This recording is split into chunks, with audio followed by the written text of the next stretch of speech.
she's. In the same village lived 3 sisters, the daughters of the wealthiest merchant. They were known for their beautiful clothes. Whenever they saw Mara, they would point and mock her. "Look at the field mouse," one would sneer. "Her dress is made of rags." Another would cackle. "She probably sleeps in the dirt with the goats," the third would add, and they would all laugh, their voices like a harsh wind. Mara never said a word back. She would simply lower her head, her heart aching with sadness, and hurry away. At night, she would look up at the moon and stars, tears silently tracing paths on her dusty cheeks, whisper a prayer for kindness, for a day when she wouldn't feel so alone. One day, a royal messenger arrived in the village with a grand announcement. The prince, a kind and wise young man, was seeking a bride. He was not interested in wealth or status, but in a woman with a pure heart and a kind spirit. To find her, he would host a great festival at the royal palace. Every maiden in the kingdom was invited to attend and present the prince with a representative who she was.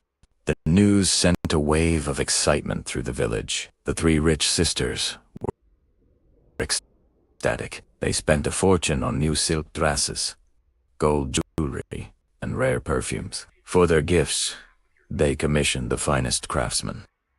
One had a necklace of dazzling diamonds, another a crown of woven gold, and the third a statuette carved from pure ivory.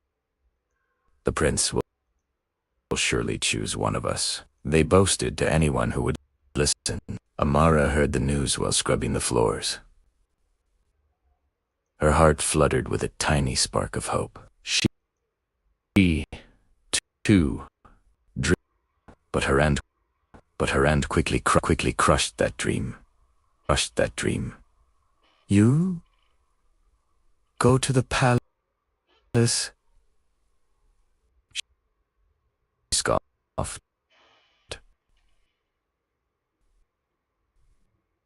"In those rags, what could you possibly offer the prince?"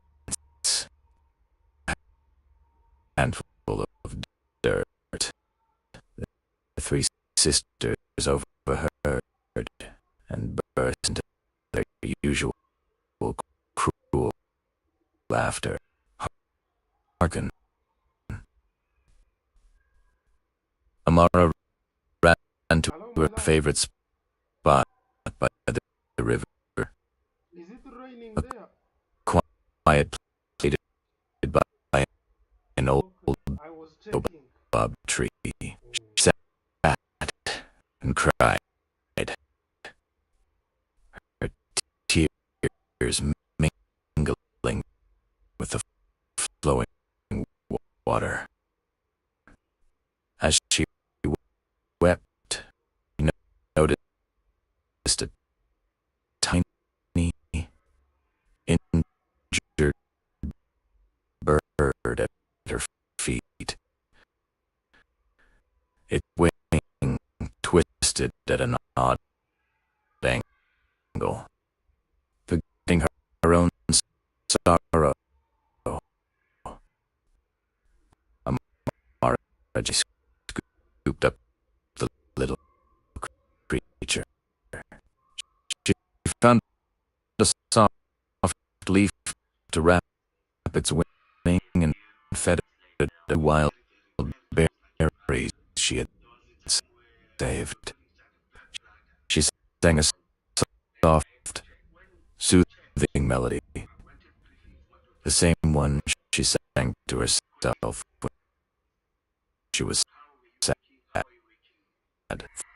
4 days she cared for the bird, sharing her meager meals and protecting it from harm. Slowly, the bird healed. The morning of the festival, As Amara was about to release it, the bird suddenly transformed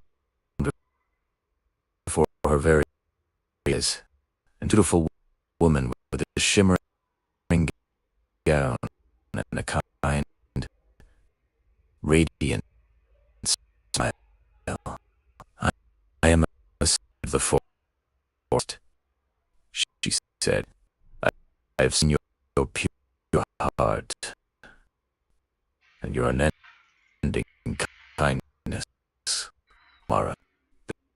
The spirit waved her hand, and Amara dragged stunning as woven from moonlight and river reeds, adorned with dewdrops that sparkled like diamonds. On her feet were sandals of soft moss. For your gift, the spirit said, placing a single perfect wild flower in Amara's hand. This flower only blooms where true kindness is found. It is a reflection of your own beautiful soul. The grateful smile. The spirit vanished, leaving Amara in stunned silence. Hesitantly, Amara made her way to the palace. The guards, seeing her simple elegance and quiet grace, passed without question. She entered the grand hall, which was filled with maidens in lavish gowns, all clamoring for the prince's attention.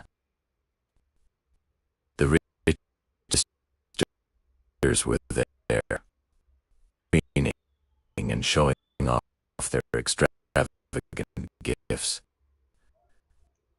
When they saw Amara, their jaws dropped. They sneered. What is she doing here? And what is that which she's holding? One by one, the maidens presented their gifts to the prince.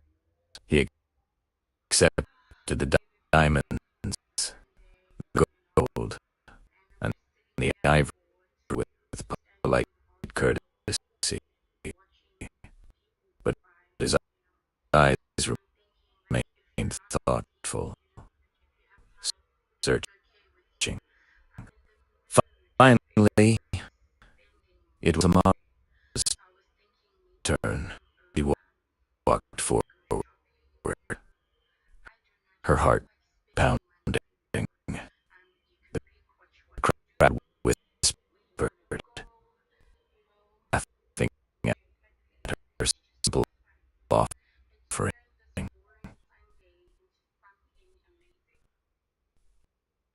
The three sisters smirked, certain of her humiliation. Amara knelt before the prince and presented the single wildflower. Your Highness, she said, her voice soft but clear. I have no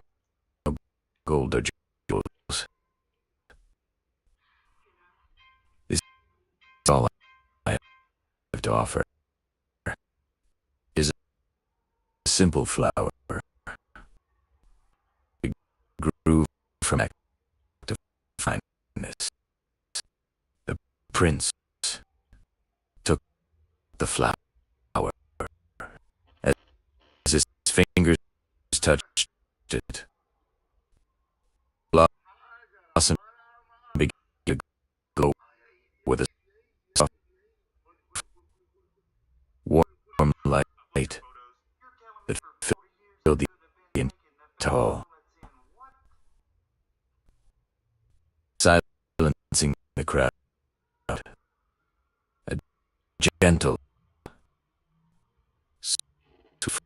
fragrance enveloped them all. The prince looked up from the glowing flower and directly into Amara's eyes. He saw no greed or ambition, only honesty, humility, and a deep, profound kindness that shone brighter than any diamond. He smiled, a genuine,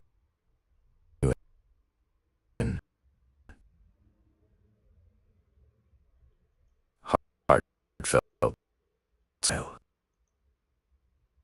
He stood up and took Amara's hand, helping her to her feet. I've seen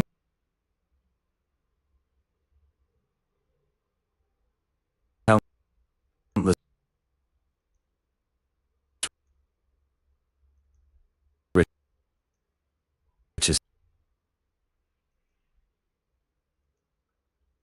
today. He announced to the astonished court, but you are the first person to offer me a true treasure. He turned to Amara. His voice filled that immersion. Your gift is the greatest of them all, for it comes from pure and beautiful heart.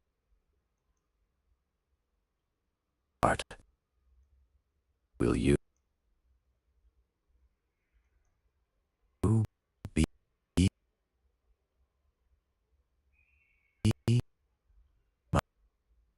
my bride?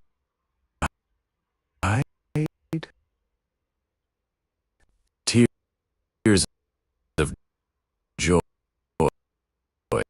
streamed down from her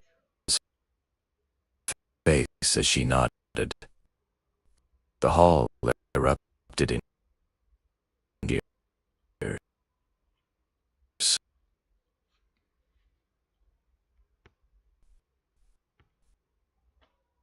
The three sisters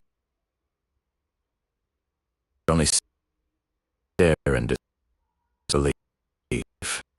Their expensive gifts seeming dull and meaningless in the light of Amara's simple floor. They had learned a harsh lesson that day, that the value of a person is not measured by their wealth or their clothes, but by the richness of their heart and the kindness they show to others. Amara and the prince were married, and she became a beloved princess, known throughout the kingdom kingdom for her compassion and grace. She'd never forgot where she came from, always treating every person, from the highest noble to the humblest servant, with the same kindness that had won her a prince's heart. Thanks for watching. If you enjoyed this story, don't forget to like, subscribe, and hit the notification bell for more tales from around the world. See you next time. In a small, sun-drenched village nestled between rolling green hills, lived a young girl named Adana. Adana was an orphan.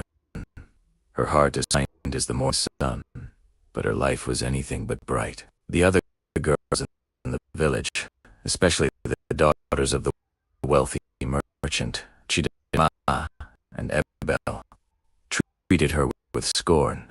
They would parade her fine silks and glittering beads, their laughter echoing like cruel bells whenever Adana passed by her simple, patched-up dress. "Look, the little mouse scurries," Chidinma would sneer, flicking her wrist, adorned with gold bracelets. "Does she think her rags will turn into riches?" Ebel would add, her voice dripping with mockery. Adana would simply lower her gaze, her spirit heavy, and continue on her way to fetch water from the river or gather firewood from the forest.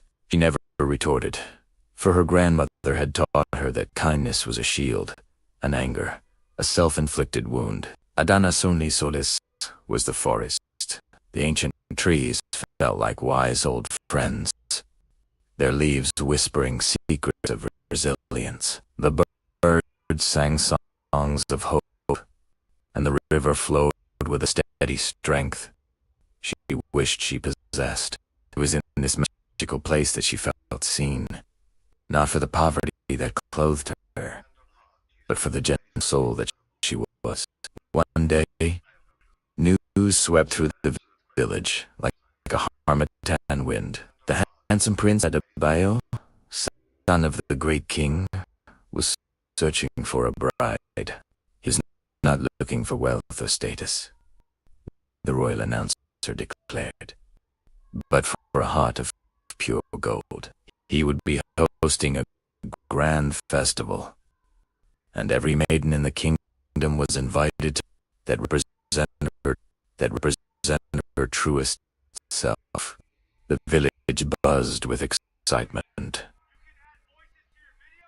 Chidinma and Abel were in a frenzy. "I will present him with the rarest blue diamond from our father's collection," Chidinma announced. "It will show him the depth and value of my love." Ebel scoffed. "A mere stone. I shall weave a tapestry of pure gold thread, depicting his greatest victories. That will show him my devotion and skill."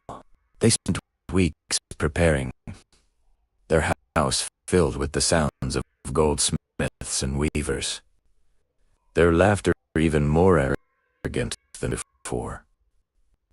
They saw Adana by the market and taunted her. "What will you offer the prince, little orphan?" "A handful of dirt, a bundle of sticks."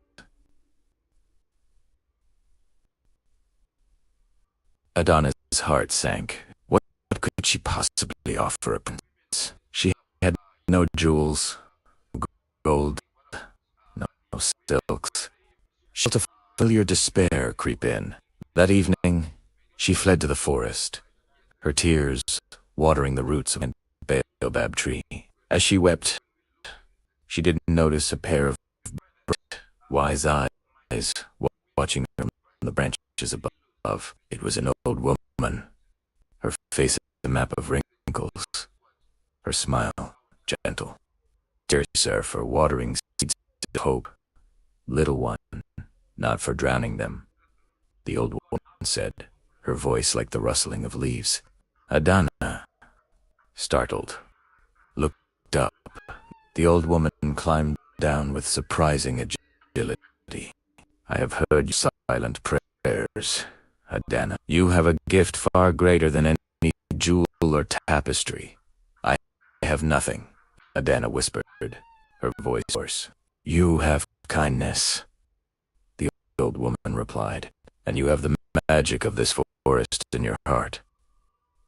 She then handed Adana a single, small, brown seed. This is a seed from the sun-kissed mango tree, a tree that fruits only once every 100 years. Its fruit is said to hold the sweetness of 1,000 good deeds. Plant this seed.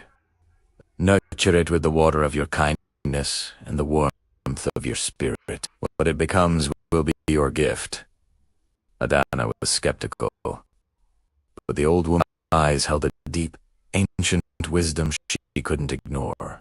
She took the seed, thanked the woman, and returned to her small hut.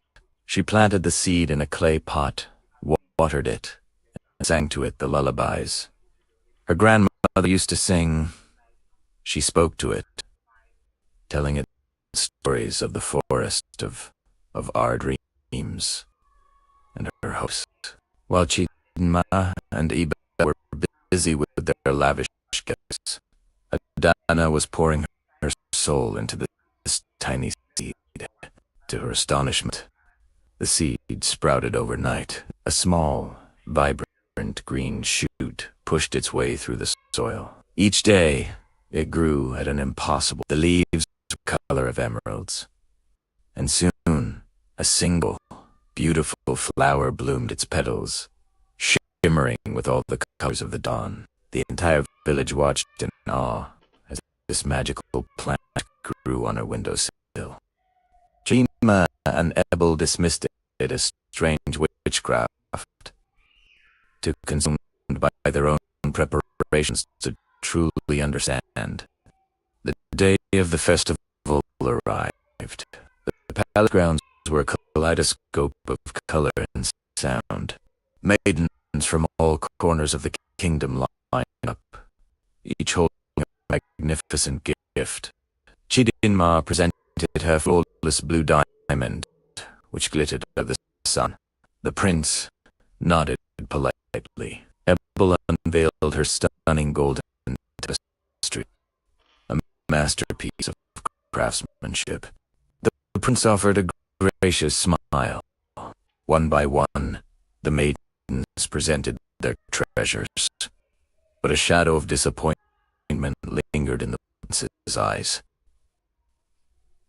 Then, it was Adana's turn. She walked forward, her step hesitant. She wore her usual simple dress, but it was clean and mended with care. In her hands, she held a small clay pot. On the plant, where the magnificent flower had been, now hung a single, perfect mango. It glowed with a soft, golden light, radiating a warmth that could be felt by everyone nearby. Its scent was intoxicatingly sweet, a mix of sunshine, honey, and fresh rain. A ripple of laughter went through the crowd. A mango? Chidinma shrieked, doubling over with laughter. She brings the prince a single mango. Ebel joined in, pointing a mocking finger. The orphan had truly lost her mind. Adana's cheeks flushed with shame, and her eyes welled up. She almost turned to run. But then, she looked at the prince. His eyes were not filled with mockery. They were wide with wonder.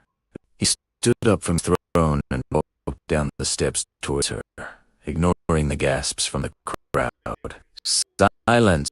the prince commanded, his voice ring with authority. The laughter died instantly. He stood before Adana, his gaze fixed on the glowing fruit. "Tell me about this gift," he sighed soft voice chimed. Find her courage, Adana spoke. She told him about the old forest, about the seed. He nurtured it with songs and stories. She didn't speak of her poverty or the cruelty she faced. She only spoke of the kindness she was taught and the hope to the plant. It is all I have to give, Your Highness, she finished. It is a gift grown from the heart. The prince reached out and gently touched on the plant. A warm, peaceful energy seemed to flow from it. He then looked directly to Adana's eyes, and for the first time, she felt truly seen. He saw the kindness, the resilience, and the pure, unblemished spirit that the others had been too blind to notice. You have brought me the greatest treasure of all, Prince Adebayo declared, his voice resonating across that courtyard. Other maidens have brought me things that can be bought with gold or crafted by hand.